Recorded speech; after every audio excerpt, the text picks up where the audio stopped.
আপনার ঠিকানা কোথায় দাদা? আমার ঠিকানা হলো কদমবাড়ি, তেঁতুলবাড়ি।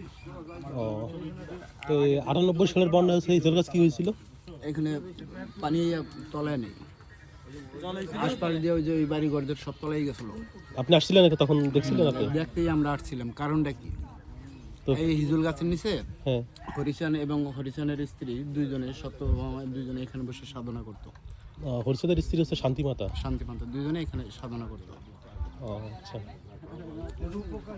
আমরা এই 98-তেও আসছি, 88-র সময় আইয়া দেখলাম কারণটা কি, বহুত বাড়ি ঘর দৌড় তলায় গেছে, কিন্তু এই গাছটার এখান দিয়া এই একটা এরিয়া দিছে না, মনে হয় আরও এই পর্যন্ত তখন এই এরিয়াগুলো ছিল না, কিন্তু এটা কিসের বেড়া ছিল এটা বলতে পারবো না, কিন্তু এইটা আপনি পানি আসেনি, এটা কি কারণে আসেনি এটা বলতে পারি না। আমার মনে হয় তারা এখানে বসে সাধনা করছিল, সেই শক্তির কারণে এখানে কোনো কিছু ঢুকে না। আমরা শুধু আমি না, বহুত মানুষ আসছিল।